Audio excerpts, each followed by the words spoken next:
Hello दोस्तों, आज मैं आपके लिए जो वीडियो लेके आया हूँ इसमें हम कॉलम चैप्टर का फुल रिवीजन करने वाले हैं।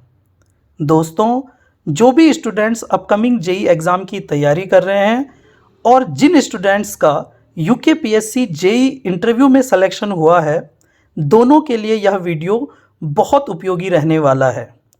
तो आइए दोस्तों, स्टार्ट करते हैं। कॉलम एक वर्टिकल कंप्रेशन मेंबर होता है जो लोड को अपनी एक्सिस पे लेता है। दोस्तों, अगर हम वर्टिकल कंप्रेशन मेंबर की बात करें तो दो टाइप के स्ट्रक्चर आपके पास आते हैं। एक आता है कॉलम और एक आता है पेडेस्टल। अब इनमें अंतर क्या है कि अगर effective length least lateral dimension मतलब छोटी साइड के 3 गुना से ज़्यादा होता है तो आप उसको कॉलम कहते हैं, लेकिन अगर ये 3 गुना से कम आएगा तो आप उसको पेडेस्टल कहेंगे। तो ये मेन डिफरेंस आपको ध्यान रखना है कि इफेक्टिव लेंथ एक्सीड 3 टाइम तब ये आपके पास कॉलम रहेगा, और अगर 3 टाइम से लेस रहेगा तब ये आपके पास पेडेस्टल कहलाता है। कॉलम मेनली दो टाइप के होते हैं, short column and long column. Short column वो कॉलम होते हैं जिनका इफेक्टिव लेंथ और लीस्ट लेटरल डायमेंशन का रेशियो 12 से कम होता है, जबकि लॉन्ग कॉलम वो कॉलम होते हैं जिनका इफेक्टिव लेंथ और लीस्ट लेटरल डायमेंशन का रेशियो 12 से ज़्यादा होता है। तो अगर रेशियो 12 से कम आ रहा है तो ये शॉर्ट कॉलम होगा, और अगर 12 से ज़्यादा आ रहा है तो ये लॉन्ग कॉलम होगा। दूसरी चीज आपको जो ध्यान में रखनी है कि शॉर्ट कॉलम हमेशा क्रसिंग में फेल होते हैं, जबकि जो लॉन्ग कॉलम होते हैं ये हमेशा बकलिंग में फेल होते हैं। तो ये कुछ इंपॉर्टेंट डिटेल आपको हमेशा ध्यान रखनी है कि लॉन्ग कॉलम का इफेक्टिव लेंथ और लीस्ट लेटरल डायमेंशन का रेशियो 12 से कम, जबकि लॉन्ग कॉलम का 12 से ज़्यादा, और शॉर्ट कॉलम फेल होते हैं क्रसिंग में, जबकि लॉन्ग कॉलम फेल होते हैं बकलिंग में।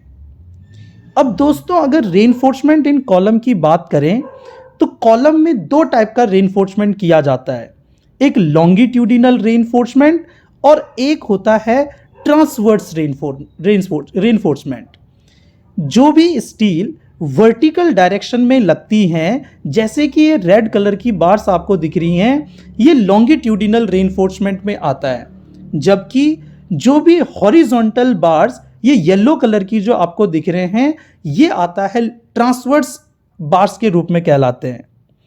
अब अगर इनके फंक्शंस की बात करें तो लॉन्गिट्यूडिनल रेनफोर्समेंट कंप्रेसिव लोड को रेजिस्ट करता है, टेंसाइल स्ट्रेस को रोकता है, कॉलम को डक्टिलिटी देता है, डक्टाइल बनाता है कॉलम को, और श्रिंकेज को रिड्यूस करता है। जबकि अगर हम ट्रांसवर्स रेनफोर्समेंट के फंक्शन की बात करें तो ये कॉलम को बकलिंग से रोकता है, और साथ में जो मेन रेनफोर्समेंट है उसको होल्ड करके रखता है। दूसरा, कॉलम में जो भी डायगोनल टेंशन या हॉरिजॉन्टल टेंशन के कारण क्रैक्स पड़ते हैं उनको ये रोकता है, इससे क्रैक्स आपके कॉलम में नहीं पड़ेंगे।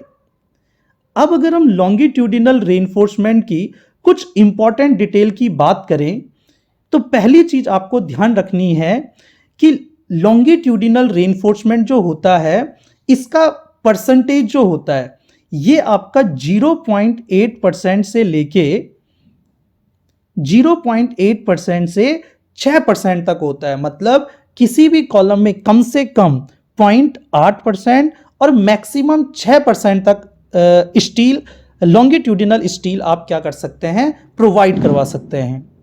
दूसरा पॉइंट आप देख सकते हैं यहां पर कि किसी भी कॉलम में minimum number of longitudinal bars की अगर बात करें तो रेक्टेंगुलर कॉलम में 4 होती हैं और सर्कुलर कॉलम में 6 बार कम से कम आपको यूज करनी है।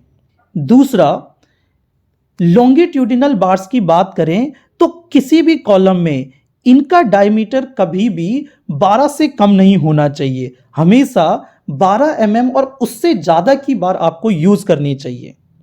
साथ ही स्पेसिंग जो लॉन्गिट्यूडिनल स्टील की होती है, ये इनके बीच के जो गैप होता है ये कभी भी 300 mm से ज़्यादा नहीं होना चाहिए। और ये चीज़ आप जरूर ध्यान रखें कि अगर गैप एंड जो लॉन्गिट्यूडिनल स्टील होती हैं, अगर इनके बीच का गैप 300 mm से अधिक आता है तो उस कंडीशन में आप सेंटर में एक और बार यूज करते हैं। तो ये कुछ इंपॉर्टेंट डिटेल आपको लॉन्गिट्यूडिनल बार्स की ध्यान में रखनी है। अब अगर बात करें ट्रांसवर्स रेनफोर्समेंट की, तो ट्रांसवर्स रेनफोर्समेंट भी आपका दो तरह से दिया जा सकता है। एक दिया जा सकता है लेटरल टाइज के रूप में और दूसरा दिया जा सकता है हेलिकल और स्पाइरल रेनफोर्स के रूप में। अब अगर आप डायग्राम देखेंगे तो ये डायग्राम में अगर आपको दिखाऊं तो इस डायग्राम में जो ये ट्रांसवर्स रेनफोर्समेंट यूज हुआ है ये कहलाता है लेटरल टाइज, जबकि अगर आप इस डायग्राम में देखेंगे तो ये ट्रांसवर्स रेनफोर्समेंट इस तरह स्पाइरल के रूप में लगा है, ये कहलाता है स्पाइरल और हेलिकल रेनफोर्समेंट। तो ये दोनों आपको याद रखने हैं कि ट्रांसवर्स रेनफोर्समेंट दो तरह से दिया जा सकता है। अब अगर बात करें कि लेटरल टाई या हेलिकल रेनफोर्समेंट आप दे रहे हैं तो उनका डायमीटर कितना होना चाहिए, स्पेसिंग कितना होना चाहिए, अब हम उसके बारे में देखते हैं।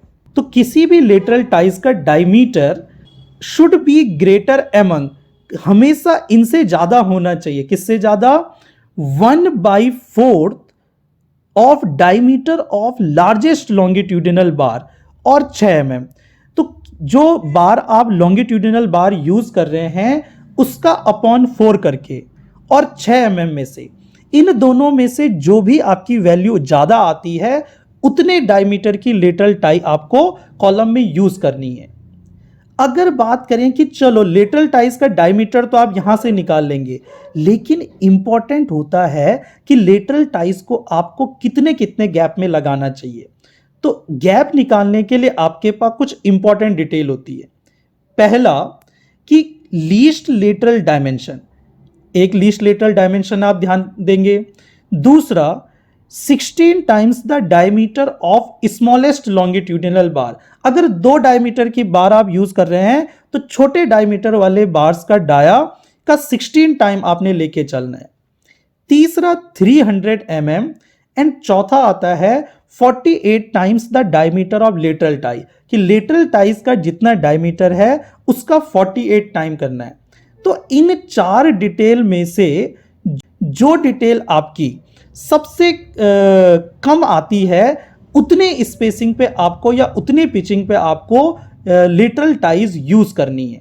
तो आपने यहां से ये देखा कि लेटरल टाइज का डायमीटर भी निकालना आपको आ गया कि 1/4 डायमीटर ऑफ लार्जेस्ट लॉन्गिट्यूडिनल बार और 6 mm में से जो अधिक होगा।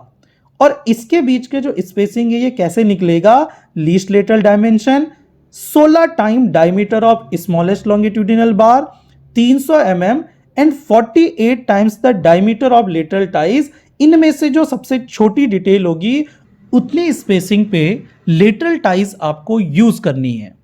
अब अगर बात करें डायमीटर ऑफ स्पाइरल और हेलिकल रेनफोर्समेंट की, तो इनका डायमीटर सेम लेटरल टाइज की तरह ही होता है, 1/4 डायमीटर ऑफ लार्जेस्ट लॉन्गिट्यूडिनल बार और 6 mm, जो भी इनमें से ग्रेटर होगा, डायमीटर ऑफ लेटरल टाइज बोलो या स्पाइरल और हेलिकल रेनफोर्समेंट बोलो, सब जगह इसका डायमीटर सेम रहता है।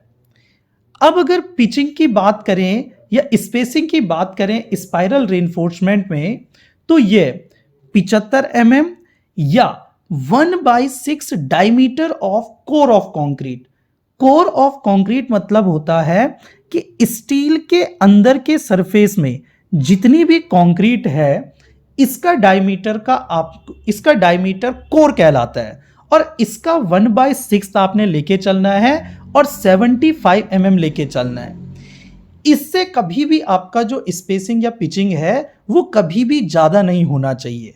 तो हमने ये देखा कि जो लेटरल टाइज या स्पाइरल रेनफोर्समेंट होते हैं डायमीटर सेम होते हैं और इनका स्पेसिंग निकालने या पिचिंग निकालने का तरीका अलग होता है।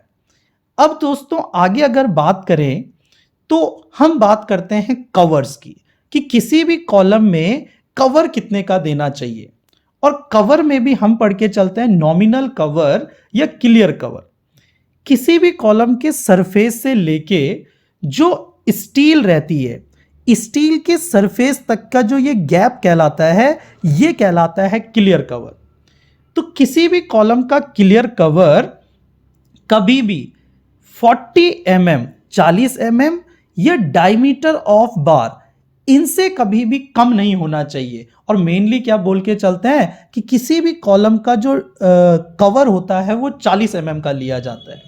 लेकिन यहां पे एक केस आपको जरूर ध्यान रखना है कि अगर कॉलम का साइज 200 mm से कम है या स्टील जो आप है वो 12 mm से कम की यूज कर रहे हैं, तब आपका क्लियर कवर 25 mm आ जाता है। तो अगर आपसे कभी भी कोई पूछेगा कि कवर कितने का यूज है तो होता है, तो आप 40 mm बोलेंगे। लेकिन अगर यहां पे साइज 200 mm से कम होगा या 12 mm की बार यूज होगी, तब क्लियर कवर 40 mm ना होके आप 25 mm लेके चलेंगे।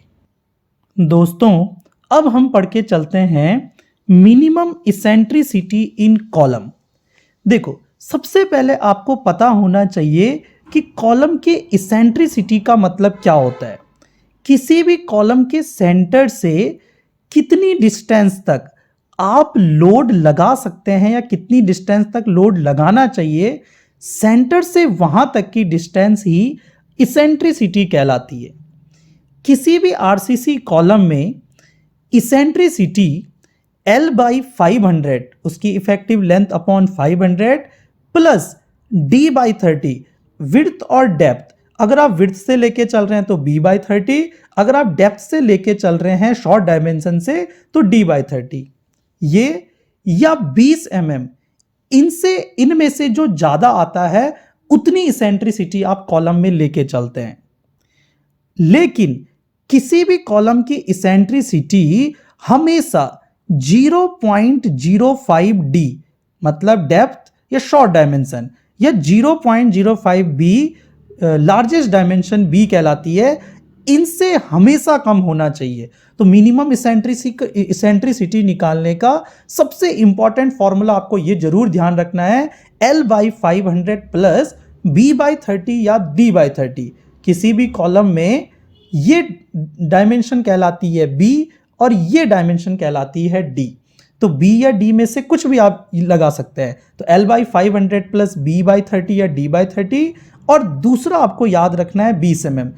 इनमें से जो ग्रेटर आता है उतना आप मिनिमम इसेंट्रिसिटी लेके चलते हैं। साथ ही यह हमेशा 0.05 B या 0.05 D से क्या होना चाहिए, कम होना चाहिए। अब अगर हम बात करें ultimate load carrying capacity of column, कि किसी भी कॉलम की लोड कैरिंग कैपेसिटी, स्ट्रेंथ कितनी होगी या लोड लेने की क्षमता कितनी होगी, तो इसके लिए आपके पास इंपॉर्टेंट फॉर्मूला आता है जो होता है P equals to AC into sigma C plus AST into sigma ST। ये फॉर्मूला किसी भी कॉलम की लोड कैरिंग कैपेसिटी या स्ट्रेंथ निकालने के लिए यूज होता है। यहां पे आप देखेंगे कि AC मतलब होता है एरिया ऑफ कंक्रीट और AST मतलब है एरिया ऑफ स्टील। लेकिन सिग्मा C और सिग्मा ST ये आपको ध्यान रखने पड़ते हैं। तो किसी भी कॉलम में सिग्मा C होता है परमिजिबल स्ट्रेस इन कंक्रीट और सिग्मा ST होता है परमिजिबल स्ट्रेस इन स्टील।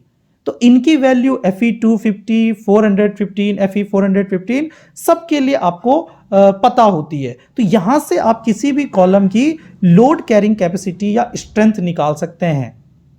अब अगर आप देखेंगे कि किसी भी कॉलम में एरिया ऑफ कंक्रीट आपको निकालना है, तो एरिया ऑफ कंक्रीट निकालने का तरीका होता है AG माइनस AST। दोस्तों, अब आपके पास अगर परमिजिबल स्ट्रेस ऑफ स्टील और कंक्रीट ना देके आपके पास कैरेक्टरिस्टिक स्ट्रेंथ ऑफ कंक्रीट और कैरेक्टरिस्टिक स्ट्रेंथ ऑफ स्टील देता है या यील्ड स्ट्रेंथ भी जिसे बोल के चलता है, उस कंडीशन में आप AC into sigma C plus AST into sigma ST formula use नहीं कर सकते हैं क्योंकि आपको इनकी वैल्यू पता ही नहीं है। तो इस कंडीशन में आपको जो फॉर्मूला यूज किया जाता है वो किया जाता है 0.4 FCK into AC plus 0.67 FY into AST। तो इन दो फॉर्मूले से आप किसी भी कॉलम की अल्टीमेट लोड कैरिंग कैपेसिटी या स्ट्रेंथ आप निकाल सकते हैं।